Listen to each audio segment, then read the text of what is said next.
Radio Outcast is a wild coming-of-age podcast for mature audiences.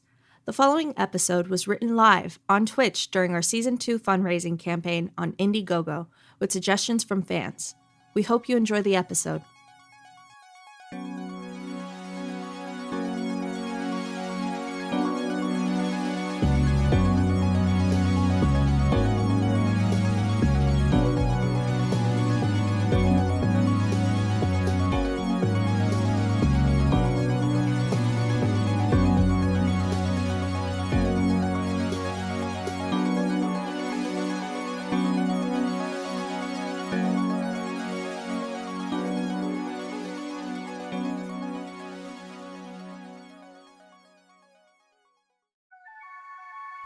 Put a finger down if you unironically enjoy listening to anime intro songs on repeat. Put a finger down if you've ever had a really bad breakup. Put a finger down if you've ever gone out to grab burgers and your half-sister tells you she can't go with you because she's studying, but then you come home and suddenly she's dressed as Scarlett Johansson's Black Widow and hosting an absolute rager that you were not invited to. Oh, Helix. There you are. I was wondering where you went off to. Right, so... since your old high school hates you, or whatever, I figured I'd throw a party so you could get to know people before you start school on Monday. You threw a party for me? While I wasn't here? Uh-huh, sure. I mean, it also happens to be Halloween weekend. Yeah, that makes more sense. Besides, it's time to meet someone who isn't that cheerleader who you say ruined your life, right? Yeah, it'll be nice going to a school where there aren't thousands of evil rumors about me. If there's one compliment I can give Emmy, it's that she knows how to spread a lie. Oh, that's nice. Anyways, follow me.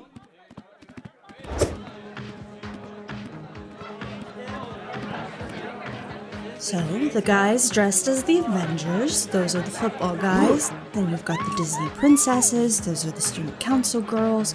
The werewolf over there DJing is Dylan John's Fur Trap, he's with the festival circuit crowd. I think those are the drama geeks over there, but I have no clue what they're dressed as. Anybody else is probably not important.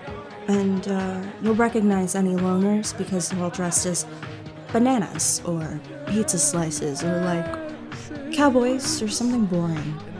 Oh, cool. I think that guy's a Phantom of the Opera. Slowly. If you say so. Well, anyhow, this is the kitchen, which you already know.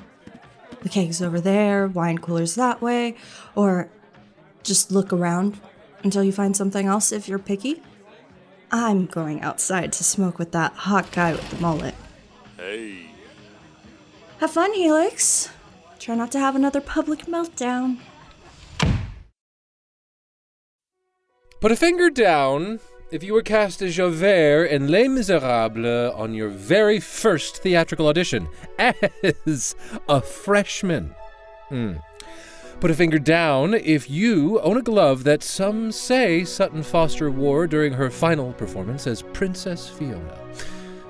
Oh, and put a finger down if you happen to incense the biggest brute in all of Lone Flats High School. Charles, you need to listen to me. You're way too drunk. If you get up on the table and say what I think you're going to say. I have to! What else am I supposed to do with this juicy information?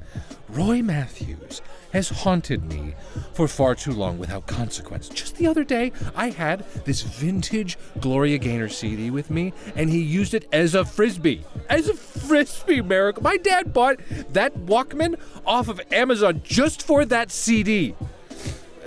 Or that time that he heckled me during a popcorn reading of To Kill a Mockingbird. I mean, who does that? I was Atticus and Boo Radley. And he's a jerk. All right.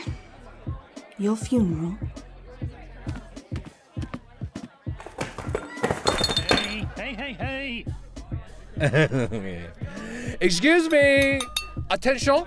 Attendant. Hello, everybody. Hi. Roy Matthews. Yes. That one, over there, dressed as a 99-cent store Iron Man. Our very own Lone Flat's beloved football barbarian has been lying to all of us. He has kept a dark secret close to his chest for far too long, and I am here to unmask his wickedness.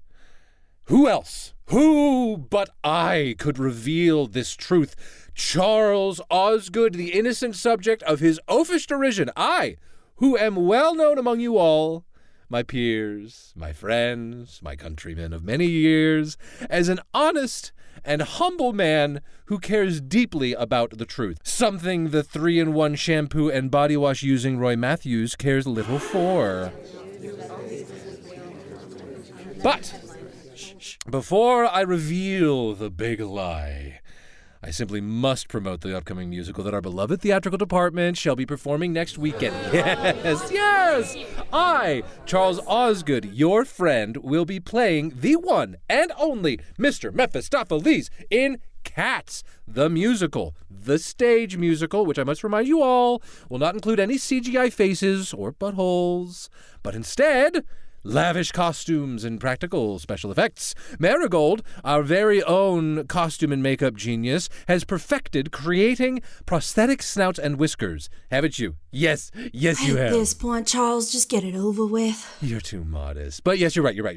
However, perhaps you are right. Okay, I will continue. As I was saying, the great Roy Matthews secret. Oh, and it's juicy, folks. He has led you all to believe that his great-great-great-grandfather was the first man to settle in Lone Flats. Isn't that right? Everybody here has heard him tell that particular yarn. The man who named this town and laid the foundation for the infamous Black Tower in the center of town. But I will have all of you know that I have it on excellent authority that his illustrious ancestor, Rolf Matthews, was, in truth, the second man to settle in Lone Flats.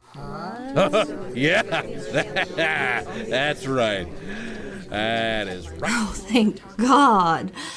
I thought you were going to say the other. Oh, yeah, thank you, Marigold, for that reminder. I'll also have you all know that Roy Matthews microblades his mustache. You asked for it. Here he comes.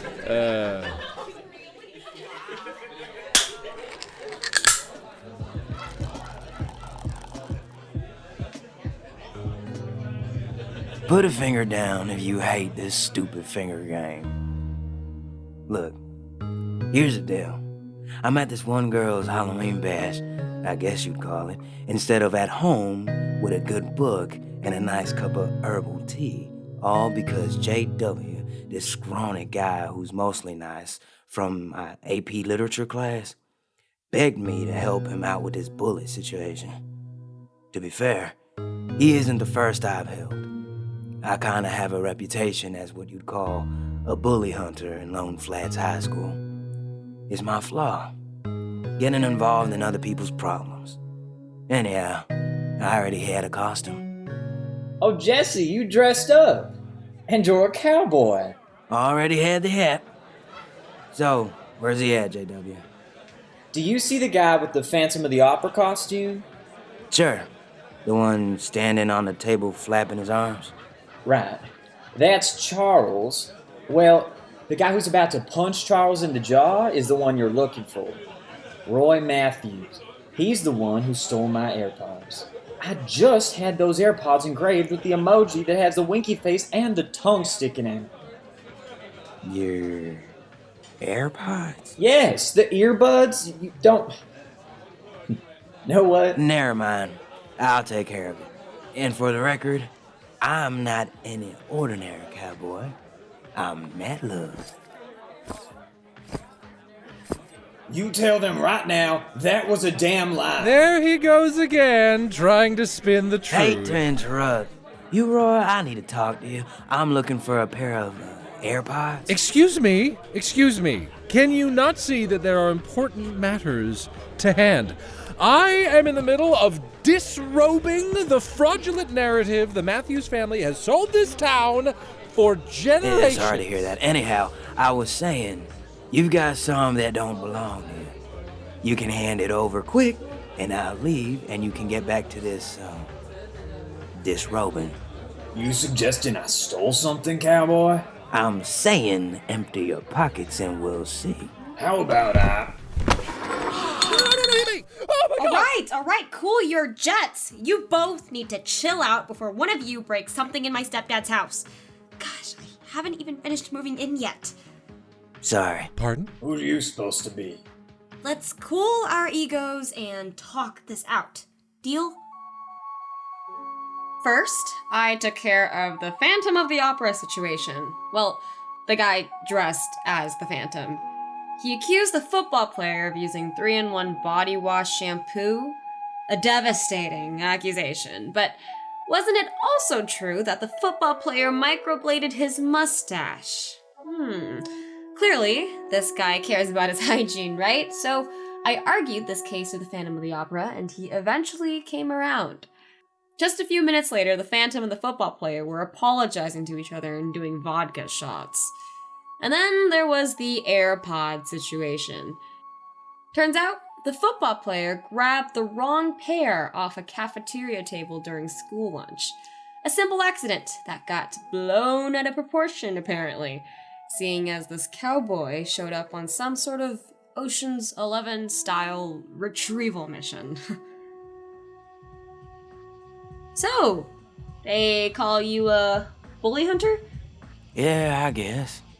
The gaming club and some other guys don't really care what people call me. What does that entail, exactly? You know? I don't know. Not like I'm going around chasing people and gunning them down. So, I don't know that I'm on anyone, really. Guess I'm just doing the right thing. I don't know who you think you're fooling with this little act of false modesty. Rogers, it's a bad look. Were you not the same person who ran for student body president? He did. Just so that you could give a speech that revealed Prince Lingood had been embezzling lunch money? and I think I did witness you scraping gum off of a locker that wasn't even yours just Wednesday. And were you not, in fact, I remember. What are you, the president of my fan club? Relax. Well, I'm happy to meet cool people. A bully hunter and a theater star. Well, I'll be honest, I just went through a horrible breakup where it felt like there were no cool people left at my school, or at least not cool with me.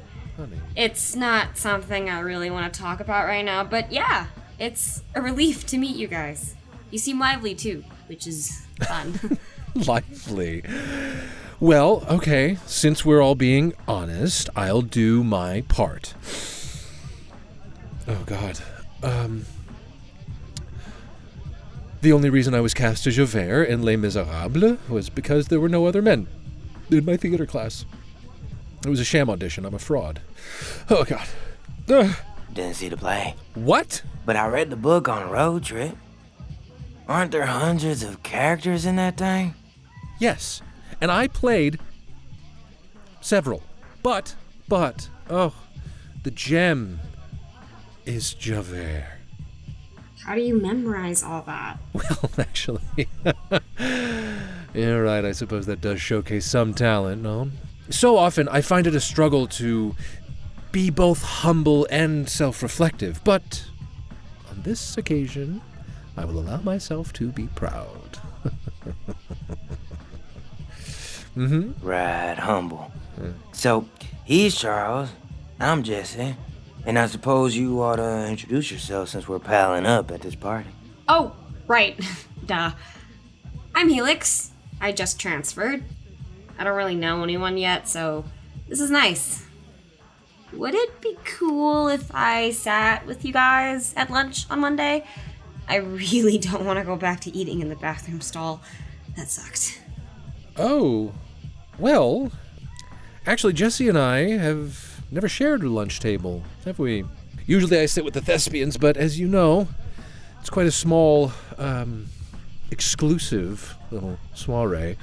And I think they've grown jealous of me over these many months. Yeah, we run in different circles. You have a circle? A circle of one is still a circle. I don't know if that's how math works, Jesse. Great. So Monday, I'll see you guys at school? If you insist. I'd like that.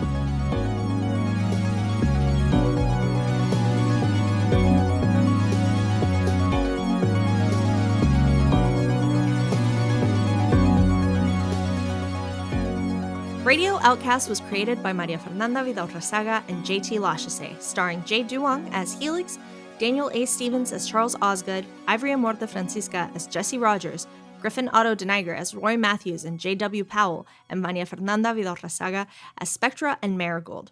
This episode was written by Fernanda, JT, and our fellow Outcasts online.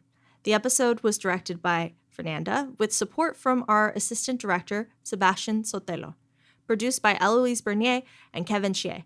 Dialogue editing by Miles Crenwelge, sound design by Ry Dorsey, with music by Samuel Kinsella. We really hope you enjoyed that episode. It's a little different from what we normally do, and soon the rest of the season will be coming out as well. Get ready for a wild ride, because it's coming. If you like what you hear, let us know by leaving us a review on Apple Podcasts, Podchaser, or Good Pods. It helps us reach more listeners and gives us a chance to see what you all think of the show.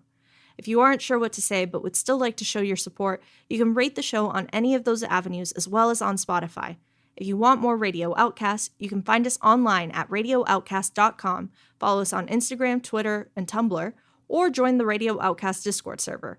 All of those links are in the show notes below. We have stickers and the full Season 1 score album available for purchase at our shop as well, so be sure to check that out. If you'd like to help us continue to grow, consider becoming a patron at patreon.com/radio_outcast. Our patrons have access to behind-the-scenes material, original scripts, and bonus content, including a letter from Seth Bullock about the strange duel that took place in the very first episode of this season. But if that's too big of a commitment for you, if you become a patron at the Coda tier for as little as $1 a month, you too could get a special shout-out at the end of our episodes, just like two halves of a horse costume, Alan L. and Talia W. Patricia D. enters the party in a ringmaster ensemble. Elizabeth S., who is rocking a pumpkin onesie.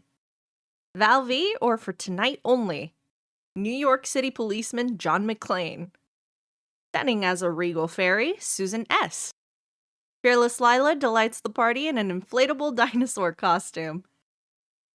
Chelsea S. is covered in fake blood and completely unrecognizable as a werewolf. Bunny Hop, who went meta with their costume, dressed as Viking Bugs Bunny. And, of course, Paul R., representing the 80s with a Marty McFly look. To all of our patrons, thanks again. We appreciate you. And to everyone listening, safe travels.